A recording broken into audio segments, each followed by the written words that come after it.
بسم اللہ الرحمن الرحیم۔ السلام علیکم۔ گرمی کا موسم تھا، ہلکی ہلکی ہوا چل رہی تھی۔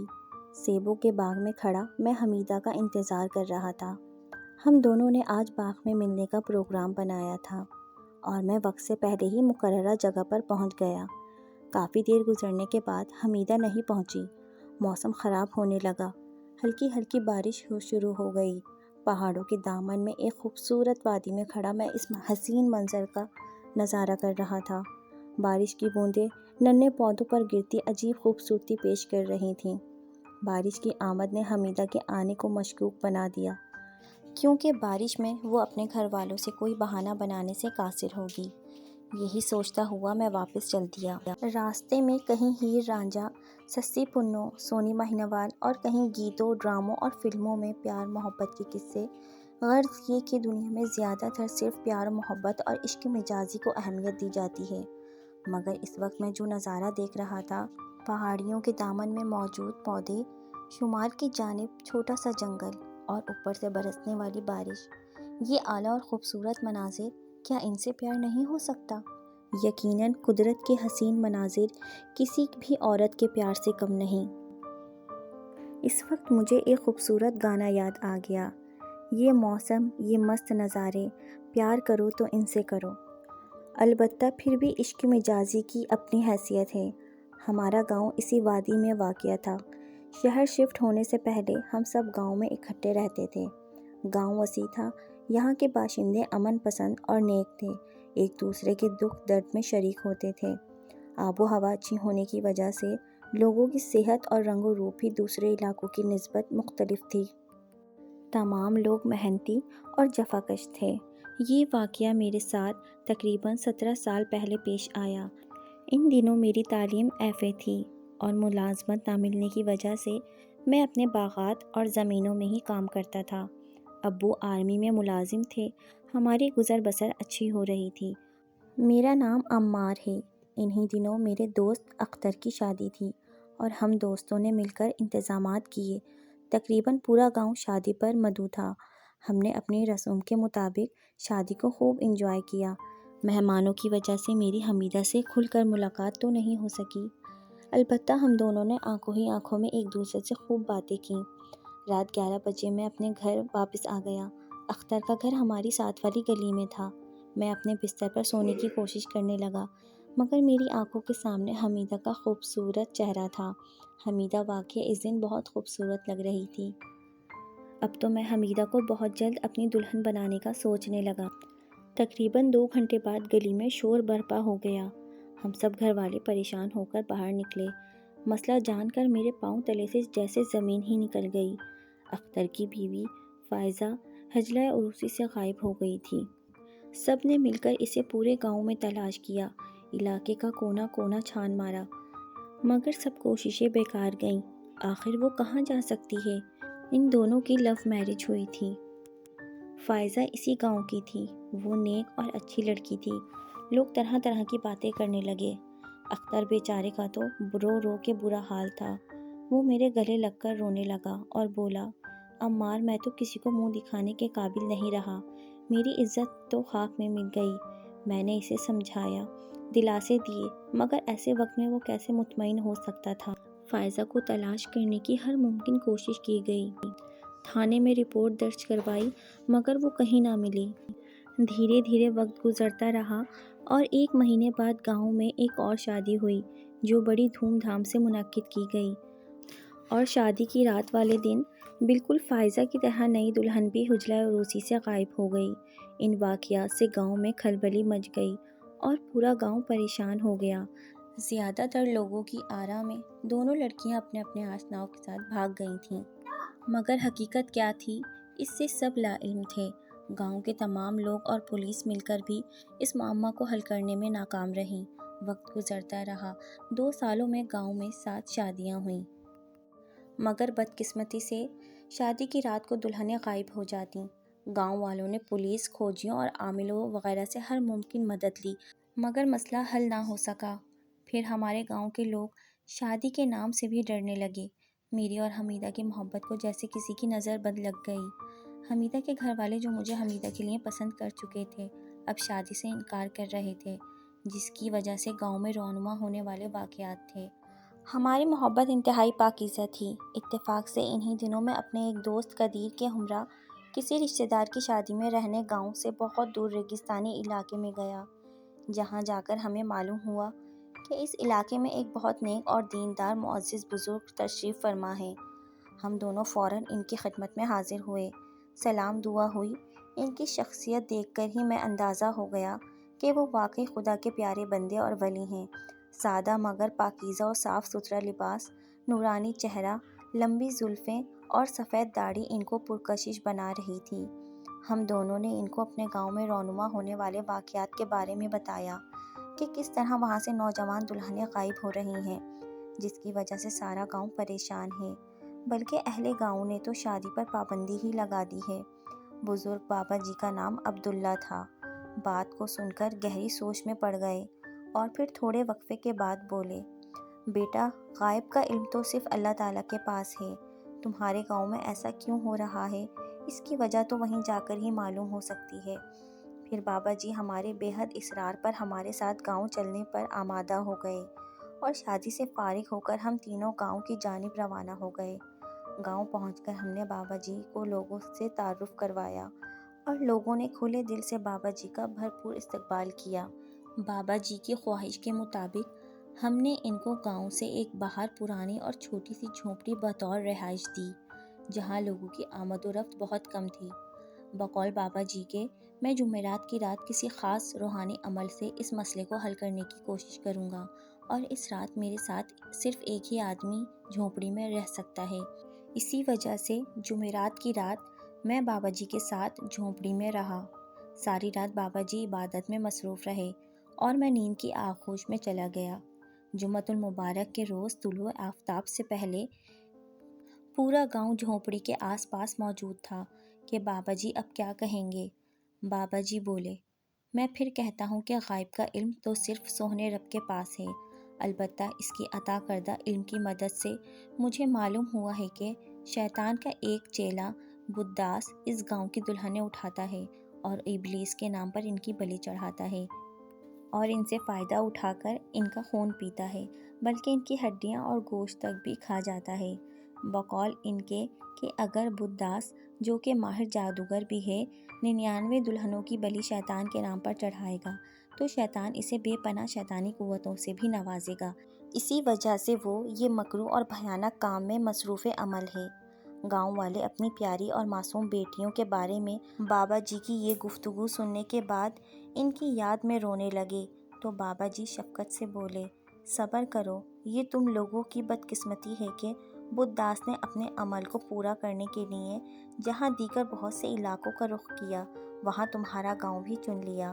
پھر میں نے افسردہ لہجے میں ان سے کہا، معزز بزرگ، اس شیطان کا خاتمہ انتہائی ضروری ہے۔ ہم اپنی بیٹیوں کا خون رائیگاں نہیں جانے دیں گے۔ جب تک اس ظالم کو ختم نہ کر دیں، ہم چین سے نہیں بیٹھیں گے۔ اور آخر کب تک ہم گاؤں میں ایک اہم اسلامی اسم شادی سے محروم رہیں گے؟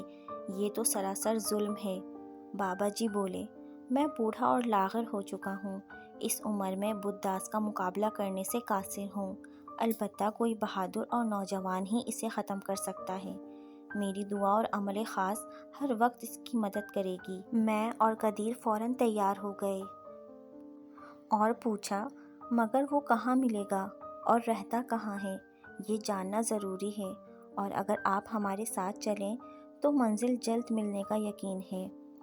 پورے گاؤں کے اصرار پر ہم تینوں بدعاس خبیث کے ٹھکانے کی طرف چل دیے۔ ہم نے سفر کے لیے ایک جیپ کا انتخاب کیا۔ تقریباً ہم دور دراز جنگلات میں بنی ہوئی بڑی مگر پرانی اور بوسیدہ حویلی کے مرکزی دروازے پر موجود تھے۔ دوران سفر ہمیں معلوم ہوا کہ بابا جی دل اور شوگر کے مریض ہیں، ایک ہارٹ اٹیک بھی انہیں آ چکا ہے اور تمام متعلقہ میڈیسن ان کے تھیلے میں موجود تھیں۔ حیرت ہے، اس سے پہلے انہوں نے ان باتوں کو ہم سے کیوں چھپایا؟ ہم حویلی کے گیٹ سے اندر داخل ہونا ہی چاہتے تھے کہ اچانک چمگادڑ کا بڑا غول ہم پر بری طرح سے حملہ آور ہوا، مگر بابا جی نے کچھ پڑھ کر ان کی طرف پھونک ماری تو وہ سب جل کر راکھ ہو گئیں۔ حویلی میں داخل ہوئے تو اسے دیکھ کر حیران ہو گئے کیونکہ حویلی اندر سے بہت بڑی تھی۔ کھلا اور وسیع صحن، بڑا ہال، 3 منزلہ عمارت اور بے شمار کمرے تھے۔ ہال کے اختتام والی دیوار کے ساتھ ایک تخت بنا ہوا تھا جس کے دونوں جانب لکڑی کے شیر نما جانور بنے ہوئے تھے۔ غرض یہ کہ حویلی خوبصورت، پر اسرار اور خوفناک لگ رہی تھی۔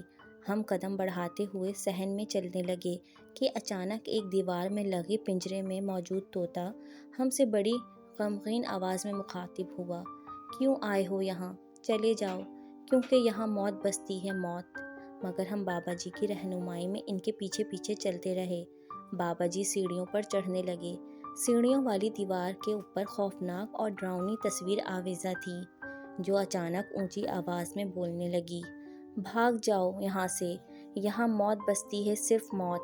میں اور قدیر اس خوفناک صورتحال سے ڈر گئے، مگر بابا جی نے ہمیں ہمت دلائی اور ہم بالائی منزل پر پہنچ ہی گئے۔ حویلی میں موجود نسبتاً بڑے اور وسیع ہال کے دونوں جانب کمرے بنے ہوئے تھے جن پر سیڑھیوں کی مدد سے پہنچا جا سکتا تھا۔ بجلی کی عدم موجودگی کی وجہ سے حویلی کو خوفناک اشکال سے بنے ہوئے روشن دانوں میں آگ کے شعلوں کی مدد سے روشنی کا انتظام کیا گیا تھا۔ پھر بابا جی نے جنوب کی جانب موجود کمروں کا انتخاب کیا اور ہم دونوں سے مخاطب ہوئے، بیٹا، مجھے اپنی روحانی قوتوں سے معلوم ہوا ہے کہ بت داس اس حویلی میں موجود نہیں ہے، البتہ اس کے جادوئی کرشمے ضرور موجود ہیں۔ لہٰذا میں آج رات ایک خاص عمل کروں گا جس کی وجہ سے تم دونوں کو ایک دوسرے کمرے میں رہنا ہوگا، کیونکہ یہ کوئی عام عمل نہیں ہے۔ شیطان مجھ پر حملہ بھی کر سکتا ہے اور اس دوران میرے جسمانی اعضاء الگ الگ ہو کر بکھر بھی سکتے ہیں، اس لیے مجھے خدشہ ہے کہ کہیں تم لوگ یہ خوفناک منظر دیکھ کر ڈر نہ جاؤ اور نقصان اٹھاؤ۔ لیکن تم بے فکر رہو، میں تمہارے کمرے میں ایک مضبوط حصار کھینچ دوں گا تاکہ تم ہر طرح کی شیطانی حملوں سے محفوظ رہو۔ لیکن یاد رکھنا، کسی بھی صورت کمرے سے باہر مت نکلنا۔ ممکن ہے کہ شیطانی قوتیں تمہیں مختلف طریقوں اور حرکات سے کمرے سے باہر نکلنے پر مجبور کریں گی۔ وہ کسی بھی صورت کمرے کے اندر داخل نہ ہو سکیں گی۔ کمرے سے باہر نکلنے کی صورت میں تمہیں موت سے کوئی نہیں بچا سکے گا۔ پھر وہ ہمارے کمرے میں حصار کھینچنے کے بعد دوسرے کمرے میں چلے گئے۔ ہم دونوں کمرہ اندر سے لاک کرنے کے بعد بیڈ پر بیٹھ گئے۔ کمرے میں شیشے کی بنی ہوئی کھڑکی موجود تھی جس میں سے بیرونی مناظر صاف نظر آ رہے تھے۔ ہم دونوں گپ شپ میں مصروف تھے کہ اچانک قدیر چونکا اور بولا، کیا تمہیں آبدہ کی آواز سنائی دی؟ میں نے انکار میں سر ہلایا اور مذاقاً کہا، حیرت ہے، جناب کو اس ویرانے میں بھی اپنی خوبصورت منگیتر کی آوازیں سنائی دے رہی ہیں۔ اور ہم دونوں کھلکھلا کر ہنس پڑے۔ پھر تھوڑی دیر بعد ایک گھبرائی ہوئی نسوانی آواز آئی، مجھے بچاؤ، کوئی تو مدد کرو، یہ لوگ مجھے مار دیں گے، میں ماری گئی، بچاؤ۔ اب کی بار آواز ہم دونوں نے سنی تھی اور واقعی یہ آبدہ کی آواز تھی۔ آواز میں بہت کرب اور تکلیف شامل تھی، جیسے وہ سخت مصیبت اور تکلیف میں ہے۔ ہم نے فوراً کھڑکی سے دیکھا تو شمال کی جانب بالائی منظر پر آبدہ دیوار کے ساتھ زنجیروں کی مدد سے بندھی ہوئی تھی اور مسلسل بچاؤ بچاؤ پکار رہی تھی۔ ہم آبدہ کو یہاں اس حالت میں دیکھ کر حیران ہوئے۔ پھر اچانک مجھے بابا جی کی نصیحت یاد آئی کہ شیطانی قوتیں مختلف حربوں سے تمہیں کمرے سے باہر نکلنے پر مجبور کریں گی، مگر تم ان کے بہکاوے میں ہرگز مت آنا۔ اور میں نے قدیر کو سمجھایا کہ یہ شیطانی چال ہے، تم آرام سے بیٹھ جاؤ۔ بھلا آبدہ اتنی دور دراز، بھیانک اور خوفناک حویلی میں کیسے آ سکتی ہے؟ مگر محبت کرنے والے بھلا کیسے چین سے بیٹھ سکتے تھے؟ قدیر کی آنکھوں پر تو آبدہ کی محبت کی پٹی بندھی ہوئی تھی۔ وہ بولا، عمار، تم کیسے دوست ہو؟ میری زندگی اور جان مشکل میں ہے اور تم اس کو بچانے اور میری مدد کرنے کی بجائے مجھے روک رہے ہو۔ پھر فوراً دروازہ کھول کر وہ سیڑھیاں اترنے لگا۔ میں بھی اس کی مدد یعنی اس کو روکنے کی غرض سے باہر نکلنا چاہتا تھا، مگر باہر سے دروازہ خود بخود لاک ہو گیا، حالانکہ قدیر نے دروازہ بند بھی نہیں کیا تھا۔ میں دروازہ کھولنے کی ناکام کوشش کرتا رہا۔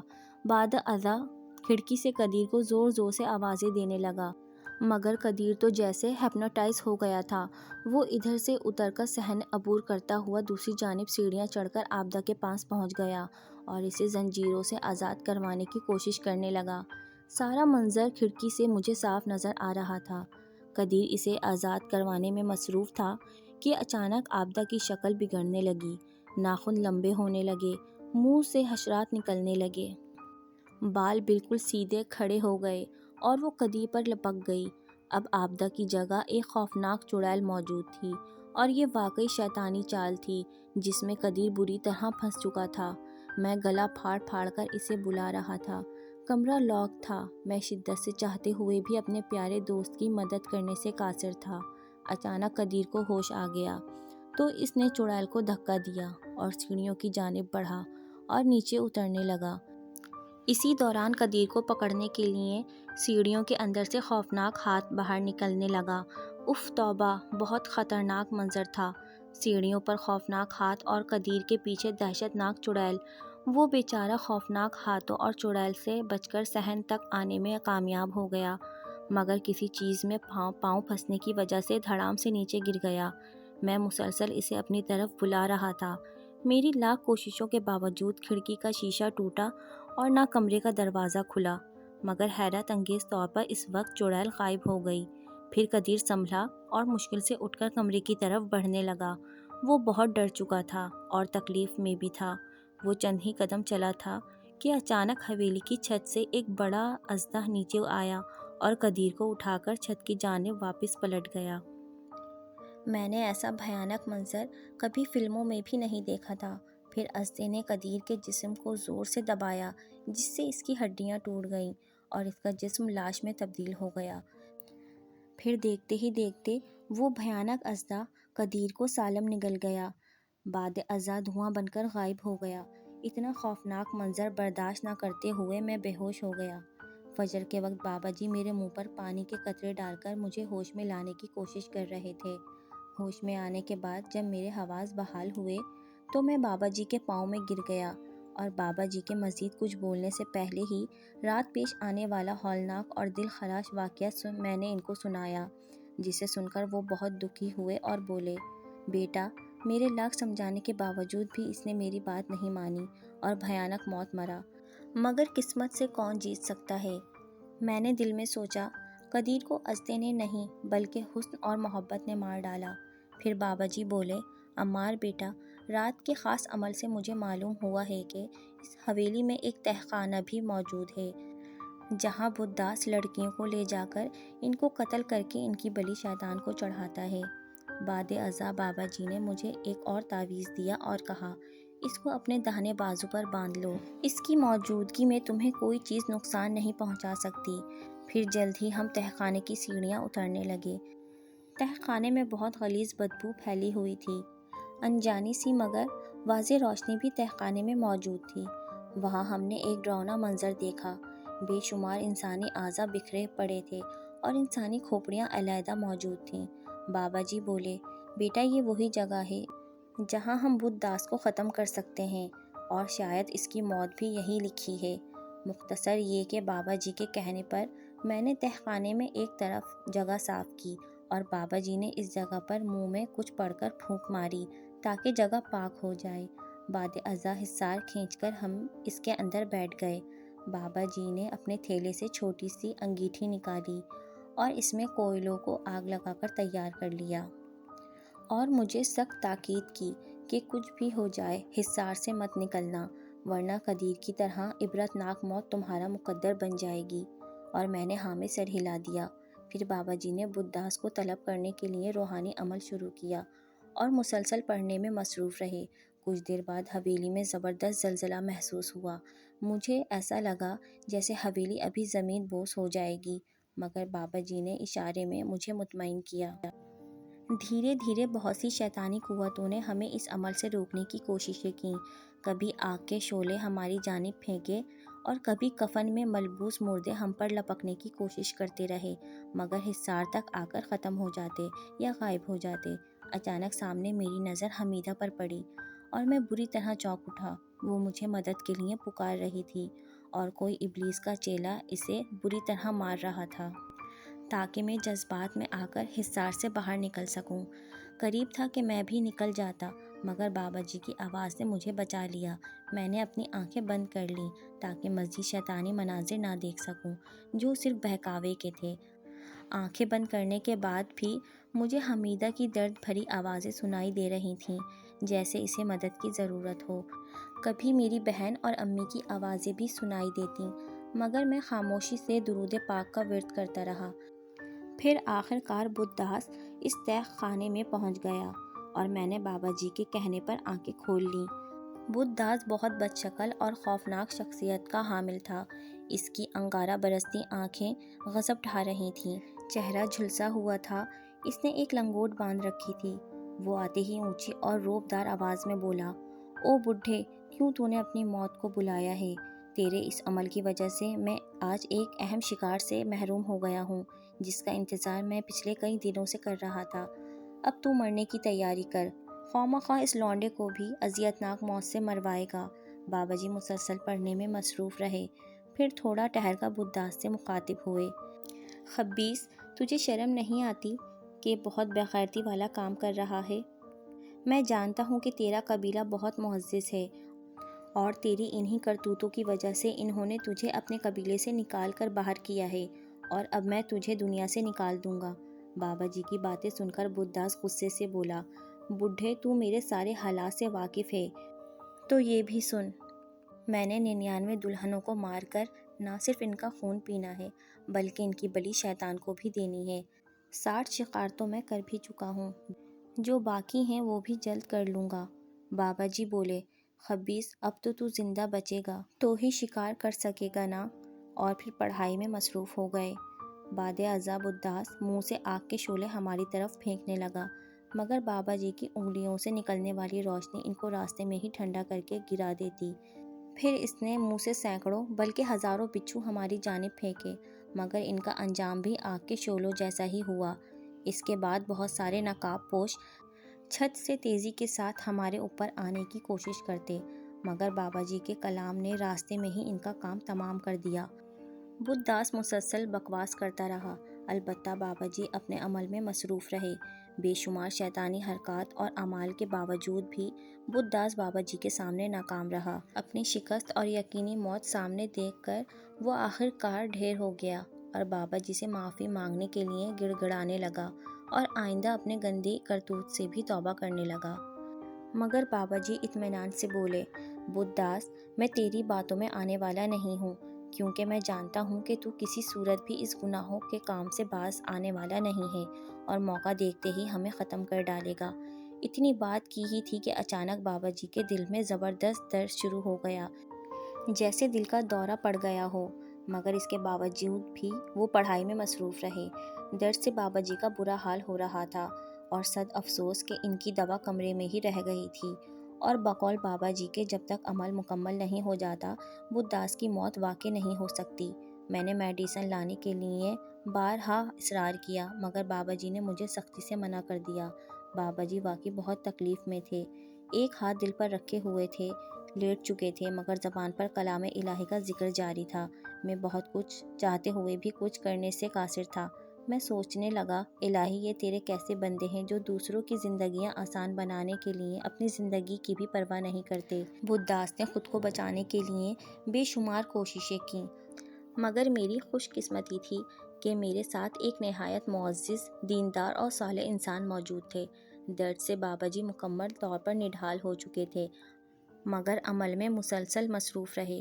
جب عمل پورا ہونے کے قریب ہو رہا تھا، تہہ خانے میں موجود مختلف شیطانی تصاویر اور چیزوں کو آگ لگنے لگی اور دھیرے دھیرے بدھ داس کے جسم پر دھماکے ہونے لگے اور اس کے جسمانی اعضاء سے خون کے فوارے ابلنے لگے۔ اس کی درد میں مبتلا ہولناک آوازیں اور چیخیں دل کو دہلا رہی تھیں۔ آہستہ آہستہ بدھ داس تڑپ تڑپ کر لقمہ اجل بن گیا۔ کچھ ہی دیر بعد اس کی لاش کو آگ لگ گئی اور وہ اپنے انجام کو پہنچ گیا۔ ویسے بھی جیت حق کی ہی ہوتی ہے، باطل تو صرف مٹنے کے لیے ہی ہوتا ہے۔ میرے ذہن میں خیال آیا کہ اس شیطانی چیلے کو اللہ تعالیٰ نے دنیا میں جلا کر بھسم کر ڈالا تو آخرت میں اس کا کیا حال ہوگا۔ بعد ازاں لمحہ بھر میں ہی پورے تہہ خانے کو آگ لگ گئی اور میں فوراً بابا جی کی جانب متوجہ ہوا۔ جو میری طرف دیکھ کر ایسے مسکرا رہے تھے جیسے کہہ رہے ہوں، دیکھو بیٹا، یہ خبیث اپنے انجام کو پہنچ گیا، اب کسی کو اس سے کوئی خطرہ نہیں۔ پھر میں نے بھی ان کی سر کو اپنی گود میں رکھ لیا۔ وہ تکلیف کی وجہ سے بمشکل بولے، بیٹا میرا آخری وقت قریب آ گیا ہے، بھری دنیا میں میرا کوئی نہیں ہے، لہٰذا مجھے اپنے گاؤں میں دفنا دینا۔ یہ کہتے ہی ان کی روح اپنے خالق حقیقی سے جا ملی۔ تہ خانے سمیت پوری حویلی کو آگ نے اپنی لپیٹ میں لے لیا۔ ہر چیز بھسم ہو رہی تھی، مگر میں بابا جی کے مبارک چہرے پر جھک کر رو رہا تھا۔ اچانک میں نے اپنا سر اٹھایا تو مجھے حیرت کا شدید جھٹکا لگا، کیونکہ ہم اپنے گاؤں کی اس جھونپڑی میں موجود تھے جس کو بابا جی نے اپنے لیے بطور رہائش پسند کیا تھا، اور میری گود میں ایسے بزرگ کا سر تھا جنہوں نے صرف خدمت انسانیت کے لیے اپنی جان کا نذرانہ پیش کر دیا تھا، جس کا اجر اللہ تعالیٰ ان کو ضرور عطا فرمائے گا۔ پھر سب گاؤں والوں نے نہایت ادب و احترام اور مکمل اعزاز کے ساتھ بابا جی کو سپرد خاک کیا۔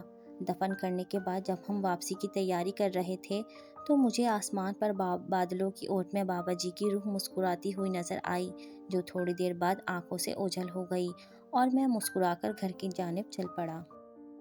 اگر آپ کو میری یہ کہانی پسند آئی ہے تو میرے چینل زوہا وائس سینٹر کو سبسکرائب کریں اور بیل آئیکن پر کلک کریں۔ پھر ملتے ہیں مزید کہانیوں کے ساتھ، تب تک کے لیے اللہ حافظ۔